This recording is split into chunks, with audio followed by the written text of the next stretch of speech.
Please welcome Dr. Phil.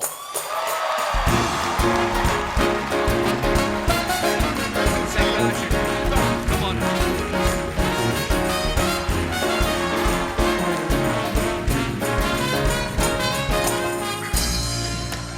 Dr. Phil, thank God you're here. You're here just in time. I feel like our entire country is a fighting, squabbling family. Really? On your show. I hadn't noticed. Mm-hmm. What can we do? Heal a nation for us, Dr. Phil. What do we need to do to heal the divide in America? Or is it time to break up?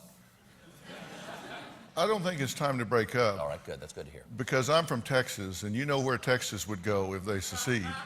We would be on the other side of the damn wall. So that's true. I mean, you know that'd be true. So why do you think that nobody can talk to each other anymore? Nobody, you know, to tell you the truth, I don't think anybody's trying to get along right now.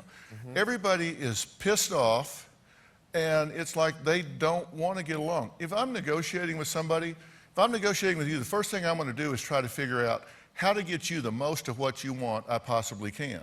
What? Yes. What, you're going to give me what I want when we're negotiating? I said I'm going to give you the most of what you want that I possibly can. And if I take all of that from you, if you take everything you give me, and then I go, you get nothing. What? Did I win? Is it all? Because Trump says we're going to win, win, win, win, win. Is negotiating all about winning? Of course. Well, certainly you want to win, but you got to define win. If win is all one-sided, that's not going to last very long. If you and I make a deal and I say, okay, here's the deal. You do all the work and I'm going to get all the money. I might talk you into that today, but 3-4 days later, you're going to go, excuse me, could we kiss my ass? I'm not doing that anymore. Nobody's going to go along with that. You've got to have a sense of saying, all right, let's start by saying, what do we agree on? Okay, that's it. Okay, what do we agree on? Because it seems like right now, during the campaign and right now too, people are having trouble agreeing on reality. Okay. What is I'm serious. No, people are having trouble agreeing on what is a fact, what is an alternative fact. Why is this happening, Doctor? But no, listen. Anytime there's a dispute, and I've done this. This is what I do. I've seen your show. I've seen your show. It's the #1 daytime show, Dr. Phil. And I did these things before that.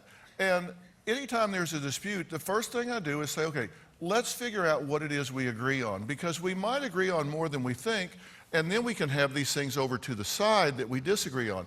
You say, what do we agree on?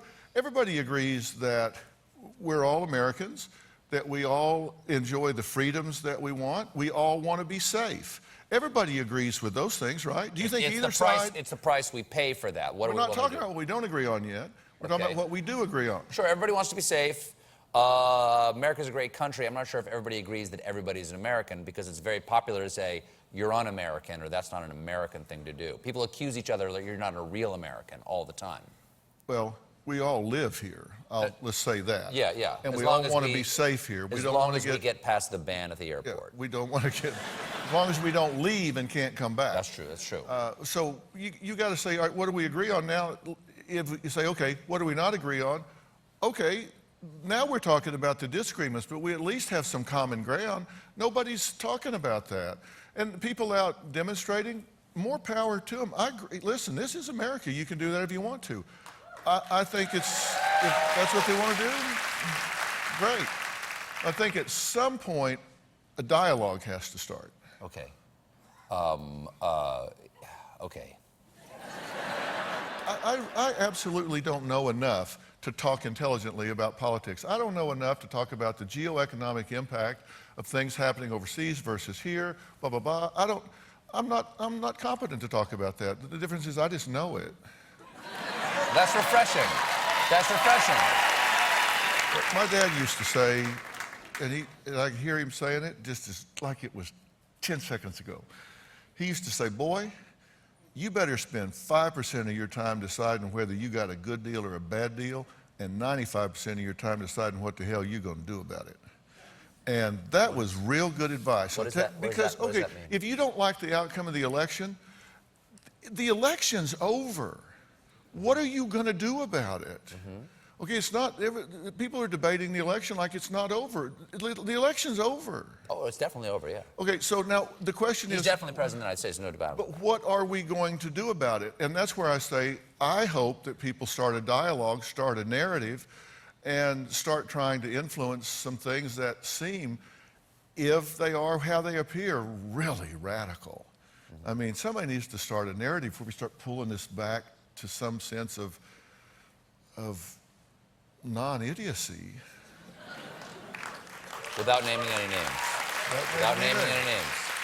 And I mean at many different levels. It's not just at the White House. There's a lot of stuff going on. I mean, about health care and immigration, all sorts of things. You had a guest on your show recently that people have become fascinated with. The guest was on there a few months ago, but for some reason it's really taken off in the last couple of weeks. Do you know who I'm talking about here? I do. It's a young lady. I don't know her name, but she has a catchphrase that has gone viral, and if I'm pronouncing this correctly, They all know it. it's Cash Me Outside, how about that? Okay? Yeah. Let's take a look at this young lady and see some of the magic. Did you say the hoes are laughing? Yep. So the audience are a bunch of hoes. Yep.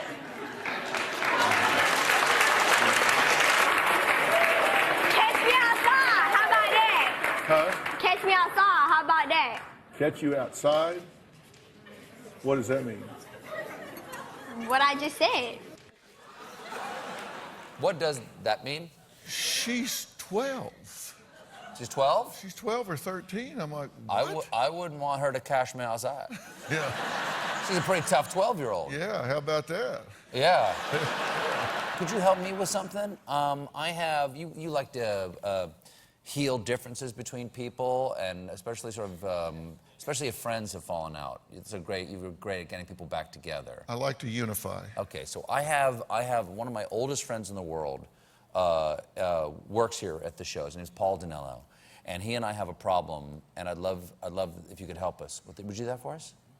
Well, what's the problem? It's his dog is the problem.